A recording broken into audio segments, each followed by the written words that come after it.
지연이 은주를 다시 만난 건 우연이 아니었다. 혹은 우연이라고 부르기엔 너무 많은 감정이 뒤섞여 있었다. 55세. 나이를 먹을 만큼 먹었고 아이들도 독립한 지 오래. 지연은 자신이 남은 인생의 무게를 깨닫고 있었다. 하루하루는 고요했지만 내면은 텅 비어 있었다. 남편과는 오래전부터 대화가 끊겼고 가족이라는 이름은 유지되고 있었지만 그 안에 사랑이나 설렘 같은 건 오래전에 사라졌다. 그런 지연에게 어느 날 한 통의 연락이 왔다. 지연아, 나 은주야. 기억하지? 스마트폰 화면에 이름을 보는 순간 십수년 전 추억이 통째로 밀려왔다. 젊은 시절 은주는 지연의 가장 친한 친구였다. 두 사람은 20살부터 30대 초반까지 그야말로 붙어 다녔다. 사실 붙어 다닌 건 지연의 마음 때문이기도 했다. 그때 지연이 좋아하던 남자 민호. 그리고 그 민호를 차지한 사람 은주. 그 일이 있은 후로 두 사람의 우정은 조금씩 금이 갔다. 은주가 일부러 민호를 데려간 건 아니었지만 지연은 마음을 정리하지 못한 채 멀어졌다. 그 감정이 오래도록 마음 구석 어딘가에서 썩어가고 있었던 걸 지연은 스스로도 인정하기 싫어했다. 지연아, 우리 한번 보자.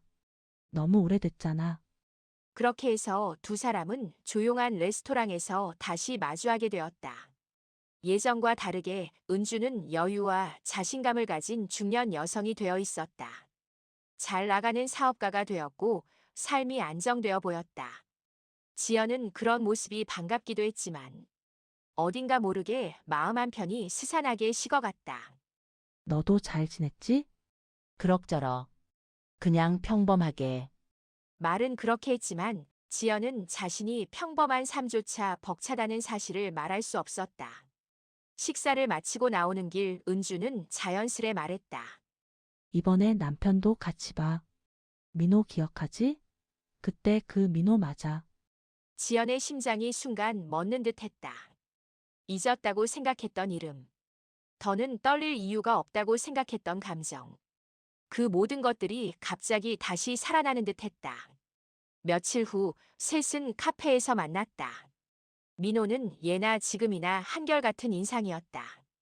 단단한 뿌리에 깊게 자리 잡은 나무처럼 세월이 흘러도 흔들리지 않는 고요함이 있었다. 중년의 여유, 온화한 미소, 사람을 살피는 따뜻한 눈빛. 지연은 그 모습을 보고 있자니 가슴속 무언가가 풀리면서 동시에 조여오는 기묘한 감정에 휩싸였다. 지연 씨 정말 오랜만입니다.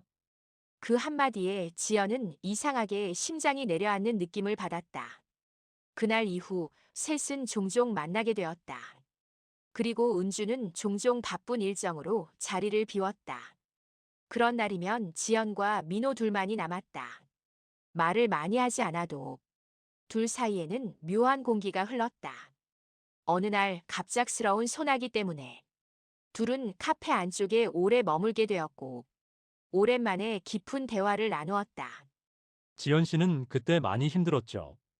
은주와 제가 결혼할 때 민호의 말은 부드러웠지만 지연의 심장을 찔렀다. 아니에요. 다 지나간 일인데요. 아니요, 전 알아요. 당신이 나를 좋아했던 것. 지연은 말문이 막혀 아무 대답도 하지 못했다. 사실은 저도 그때 많이 고민했어요. 민호는 창밖을 보다가 고개를 돌렸다. 순간 그의 눈빛이 너무나 깊고 조심스러워 보였다.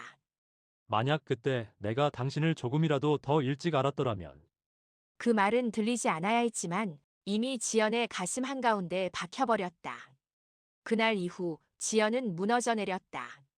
민호가 건넨 그 한마디는 중년의 단단한 껍질 아래 깊숙이 잠들어 있던 감정을 다시 깨웠다. 그 감정은 죄책감과 설렘이 뒤섞인 아주 위험한 향을 가지고 있었다. 시간이 지나면서 은주는 점점 지연을 경계하기 시작했다.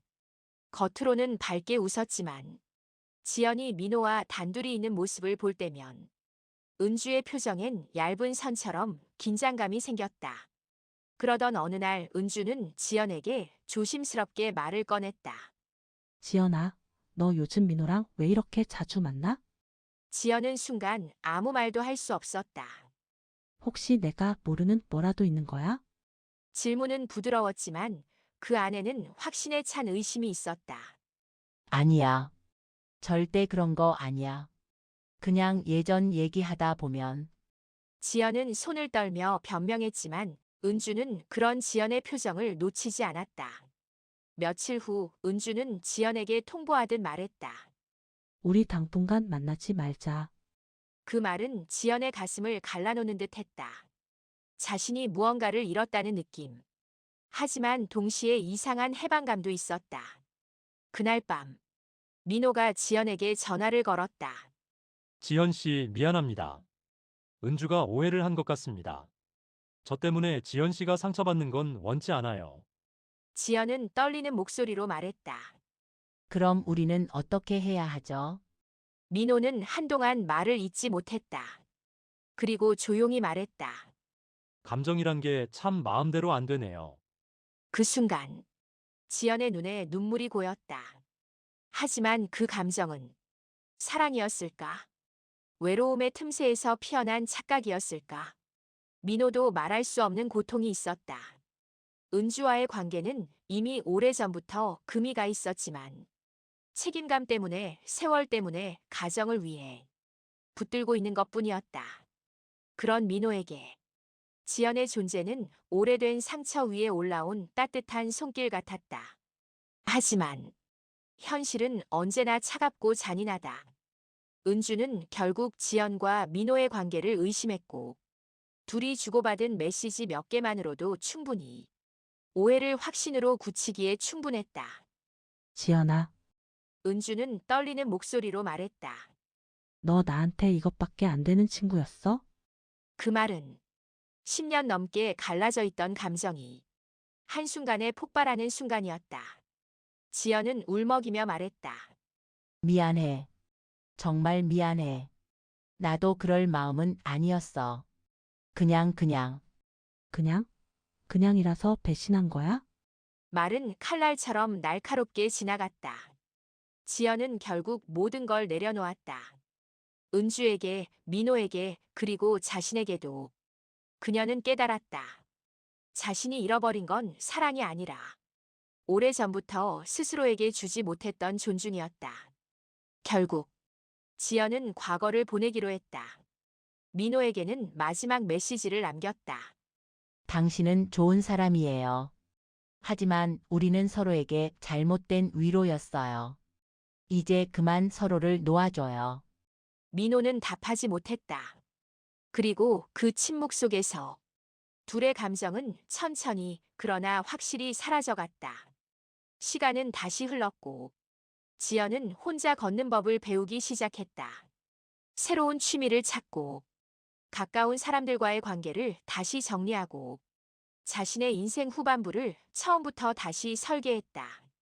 초여름의 어느 날, 지연은 창밖을 바라보며 조용히 미소 지었다. 그래, 이제야 내 인생을 살기 시작하는구나. 그녀의 가슴에는 이제 지나간 사랑도 아픈 상처도 모두 담담하게 놓여 있었다. 그리고 그 모든 것을 용서할 수 있는 새로운 자신이 자리 잡고 있었다. 다음에 또 재미있는 스토리로 만나요. 좋아요와 구독 눌러주세요.